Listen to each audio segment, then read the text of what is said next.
Hey John, I wanted to give you a quick walk around on this truck since I'm not going to see you today, but there's the Raven valve for the front nozzle. I leave it open when it's winterized, and then for dump truck operation I just have to disconnect that fitting and I tie the hose up to the manhole in the tank so it won't hang up when you pull the skid off, and then I just dump a bunch of antifreeze in the bottom of this manifold here, or you could use RV or antifreeze or whatever to raise the hood or the cab. You just hit cab tilt to raise and then push this button here and it'll raise up automatically. If you've got, it's an air hydraulic system like that, and then when you drop it down, just leave it in the low position, and there's a little pin in there you can watch close to indicate that it's locked. So the other two you don't have to worry about because I don't have the spare tire carrier on here.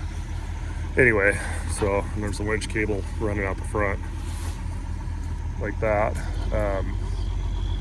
And then with the front nozzle on,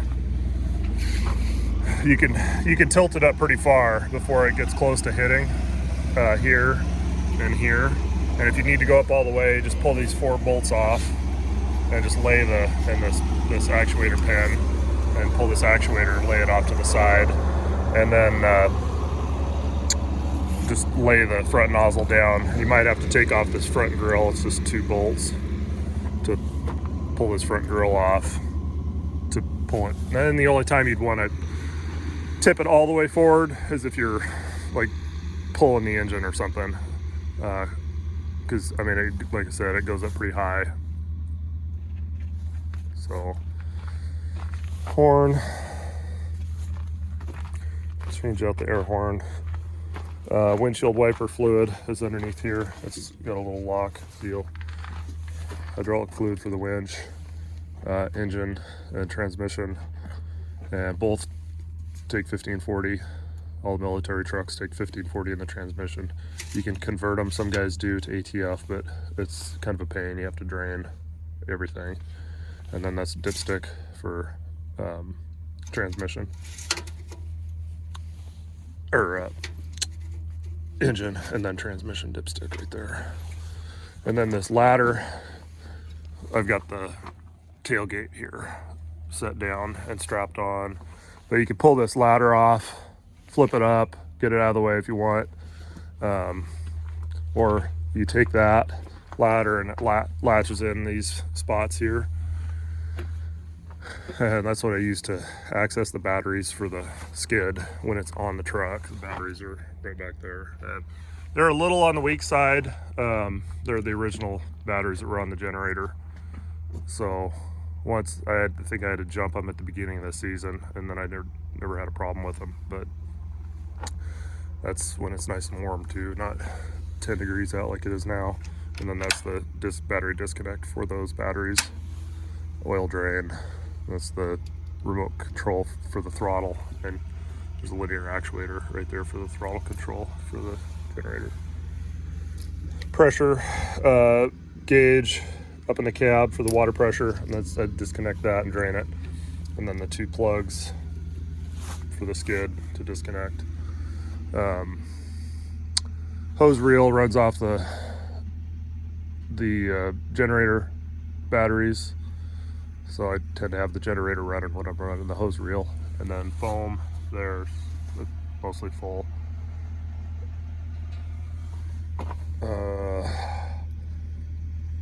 But yeah, you just release the dogs here, and the skid will slide out once you disconnect those lines there and set them out of the way. Sometimes with the forklift, my forklift is pretty short, so I just unscrew this so I can get in a little closer and close the valve there. But it's all winterized and drained here, so. But you can add some antifreeze or RV antifreeze to the pump or something if you want, but I just emptied everything, blew it all out with air. Hose reel, everything is blown out. The lock for the bed is here on the side, passenger side, and there's an electronic switch, so when this is down you can't even attempt to raise and lower the bed at all. So when I've got the tank on, I'm locking it just for a safety measure.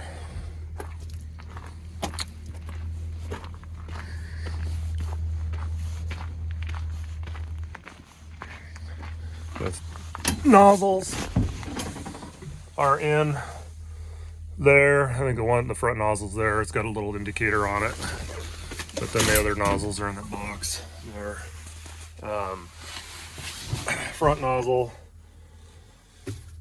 open foam switch there, glow plugs, throttle, lights. That's not working. I haven't diagnosed why the water temp isn't working. It's not getting a signal. It just hasn't moved, like it has no power. PTO engagement.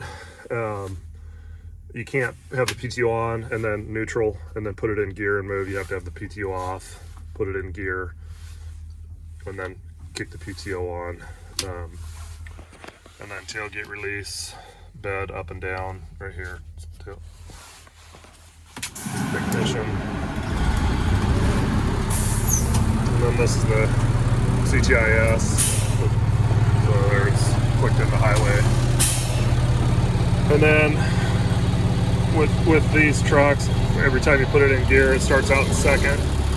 So if you want to go into low, which is first, you manually stop and manually select low, and then you can stop again and hit drive or up arrow into second, and then you can select your top gear. So if you just don't want it to go shift past the selected speed, you can select that, which is the select monitor. And then mode button engages the transfer case lock, so the transfer case throws 50% up to the front axle. So you'll feel when you're turning, so in your off-road, and then it won't go past 5th gear in mode. And so you can just click mode again and it kicks the front end out. That's that air. Clicking the transfer case out. This gauge has got a loose wire. I don't really, sometimes it'll go down and then kick the air light on. I just ignore it, the front air. But that one works fine.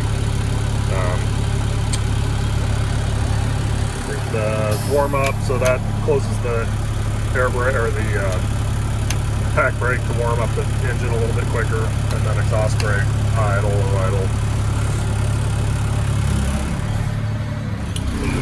Front nozzle, and then horn is on the end there. Loud, and then scale. Turn that on, then you raise it up a little bit